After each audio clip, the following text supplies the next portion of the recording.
Report of Trust, an all-new podcast series brought to you by Galaxy Surfactants Limited, a leading player in the world of surfactants and specialty care ingredients for home and personal care industry. Evidence mounts that the financial performance of companies corresponds to how well they contend with the environmental, social, governance, that is ESG, and other non financial matters. A sustainability report provides stakeholders with an important and comprehensive overview of the position and characteristics of a company's business activities. Welcome to Galaxy Surfactants' first ever podcast series, Report of Trust. I'm your host Isha Patwari, and in today's episode, we are going to be discussing about the typical challenges of sustainability reporting and how to overcome them. To discuss this, we have Mr. Olivier Tichet with us today. Olivier Tichet is the Sustainability Director of Museum Mars. Olivier represents Museum Mars in the RSPO as the Board of Governors and as co-chair of the Board Standing Committee of Standards, and in the High Carbon Stock Approach as the Executive Committee member and Treasurer. Olivier is known to be leading the transformation of companies from conventional to sustainable. A tropical agronomist by training, Olivier has been working in Southeast Asia for the past 25 years. Welcome, Olivier. Thank you very much, Isha. Thank you so much to Galaxy for inviting us to share our experience. I hope it will be useful for everybody, for your listeners, give them a bit of motivation to get on their way to the sustainability journey. We are very excited to have you on our podcast series, Olivier. Not only is it going to be a motivation for our listeners, it is also going to be a step-by-step guide for them. Sustainability reporting is an extensive exercise, and therefore, there is a certain apprehension when it comes to starting this initiative on an organizational level. So we thought, why not borrow from your experience and address the common apprehensions of our audiences? Let us start by understanding what are the typical challenges you have faced on your sustainability reporting journey. The main issues are, of course, what are you going to put in a sustainability report? And that sounds like a simple question, but It's actually a difficult one, to be honest.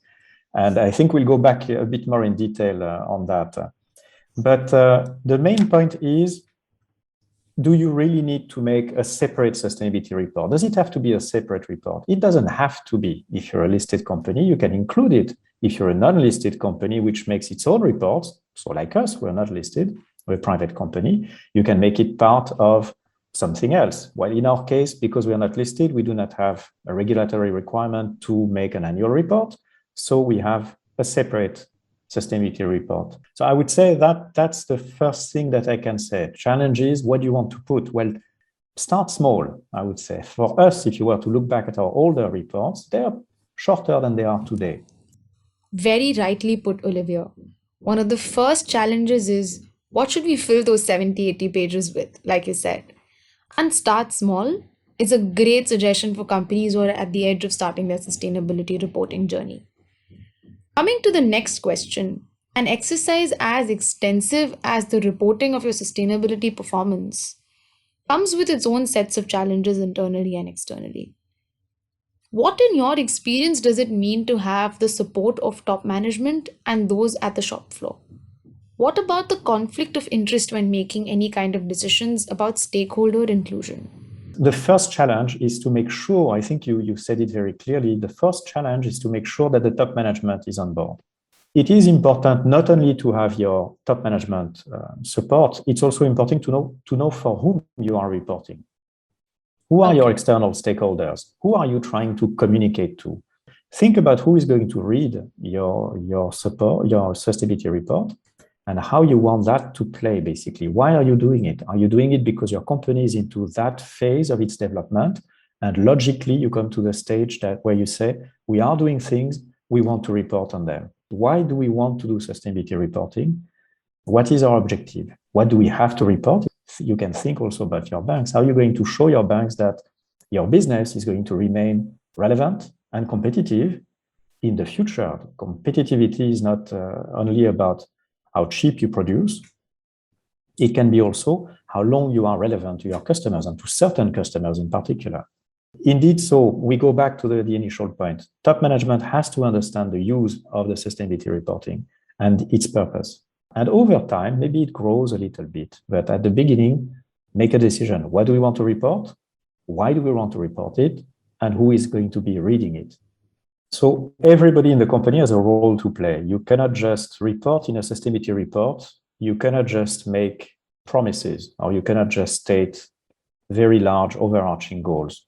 You will need to show some data, and you will need to show some facts.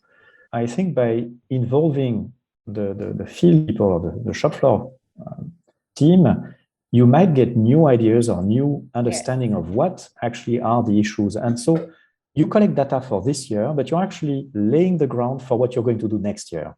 So a good way of collecting data is really involving, explaining. So yes, it takes a little bit of time, but you get a different perspective on what it is that you are reporting. It's important to also say why. Why do we do it? Let's make a plan. What can we do? How can we plan so that next year, 2 years from now, we can report something. We can report progress and say we were in such situation, and 2 years down the road, we have improved our impact on some environmental issue, potentially on some labor conditions as well. As perfectly stated by you, the involvement and the support of the top management is crucial when you're starting your reporting journey. We have discussed at length about the internal challenges that we face during sustainability reporting. But what about the major challenges that are posed by the external stakeholders? Like I spoke of the conflict of interest while making any kind of decisions. Because different stakeholders might have different interests in the sustainability activities of your company. So, how do you deal with that? If you have top management involvement, that's a decision you can make. Who, like I said, who is going to read? So you might have disappointed stakeholders, and that will happen a lot of the time. It's never enough. You're not being transparent enough. You're not touching on certain topics which might be of extreme importance to a particular stakeholder group. One way of doing it is in the process of reporting, before you issue your report, way before, you go and discuss with some of your stakeholders. What issues are important? What do you think of what we are doing? You can do it at various stages in the process. You can do it quite early to identify issues of real importance to some selected stakeholders, for example. So there are a few ways you can address the expectations of external stakeholders. But one thing you have to keep in mind, I mean, except if you're a perfect company, you're never going to please everybody. So you always have to be ready for some criticism, some of it constructive, some of it a bit less constructive. That's life, and that's not something to be afraid of. That's a wonderful suggestion. Get your answers from those who are seeking those answers.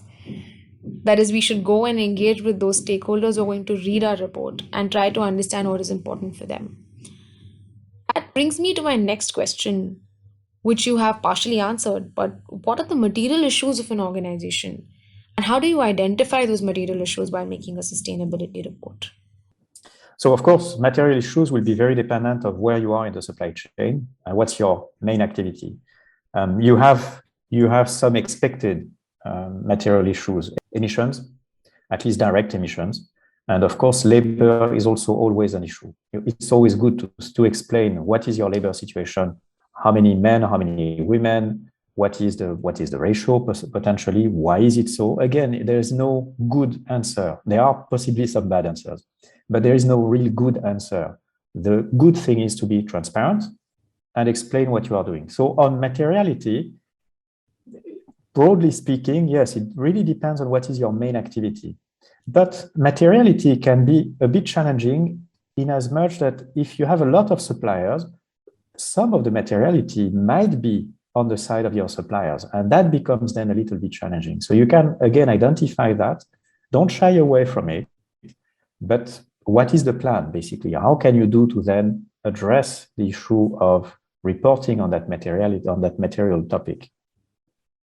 It's a very broad answer, but again, it really depends where you are in the supply chain. If you're a tech company, your materiality is unlikely going to be linked, or your emissions are likely going to be quite small, except if your staff travel a lot.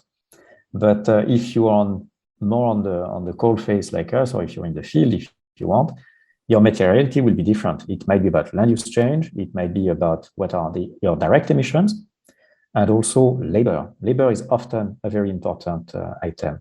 And again, you don't have to address it all at once the first year, but you have to get on your way. The material issues, like you said, it really depends on where we are on the supply chain and what is the nature of our business.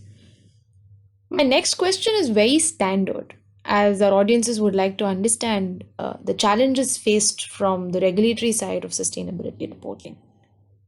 You cannot base yourself exclusively for your sustainability reporting on what is required by regulations. You will, more often than not, go beyond that.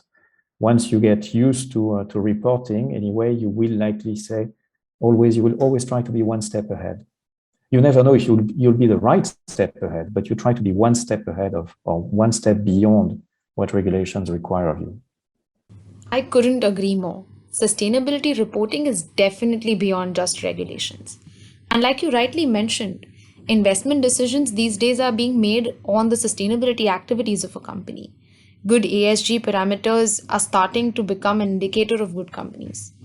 So I come to my next question, that is, how do you identify what challenges are essential for your company? Why top management involvement? Because sustainability is not a nice to have thing any longer. Sustainability is part of the business. Sustainability is not just about how other people look at you. It is, but it's also, most importantly, it's what will still make your business relevant in the future and still competitive. So yes, it might be seen as a cost. Immediately, it is a cost. It has costs. You will have to have also what is the risk? What is the sustainability risk associated to that company? We assess our suppliers not only on are they near our sites, are they reliable in terms of performance of contract delivery, but also we are looking at their sustainability risk. And some people who might have the right stuff, the right time, the right place, the right price, start small. It's okay. I mean, it's fine. Not everybody is supposed to be shiny today or tomorrow, but you have to get on that track. It's really about business. Your banks as well, more and more, we see the banks getting some interest. You might consider they do not understand fully your business. True, but more and more they understand sustainability, and more they will try to rate your sustainability performance as well. So having good reporting helps you because before they ask you, they might already have some information. Or when they ask you, you have some information for them that is already formatted, and that is what you want to tell them. So it's really important to get on the train of sustainability and of reporting. So main challenges then for what are the essential challenges for each company? Look at what we discussed earlier. What are the material issues of your company? And that's what you have to focus your reporting upon, obviously, because think that everybody else will be trying to figure out what are the material issues in your company, and they're going to try to have an idea of then what is our exposure if we buy from you. So it's actually about the business. What a productive conversation, Olivier. I will now ask my final question. That is, what is your advice for our listeners to make their own report of trust? Transparency is really important. Transparency builds trust. So both sides have to accept that, and it goes both ways. So if you are transparent about your issues, on the other side, your customers, if they are also committed, will show you their trust by saying, fine, we accept, and we actually treasure the fact that you give us the right information, that you are being transparent about your situation and plans. So that's what I would say. Start small, be transparent. That's great advice. Thank you so much, Olivier, for your time. It was a great discussion and an absolute pleasure having you on our podcast. Thank you so much. Thank you very much for having me.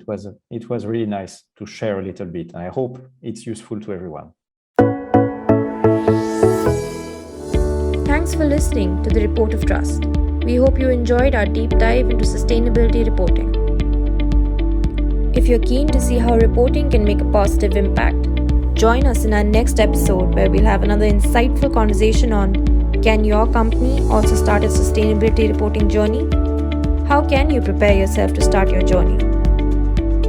If you enjoyed our podcast, please do like or share and let us know your thoughts on sustainability report in the comment section. That's all for this episode. See you next time on Report of Trust.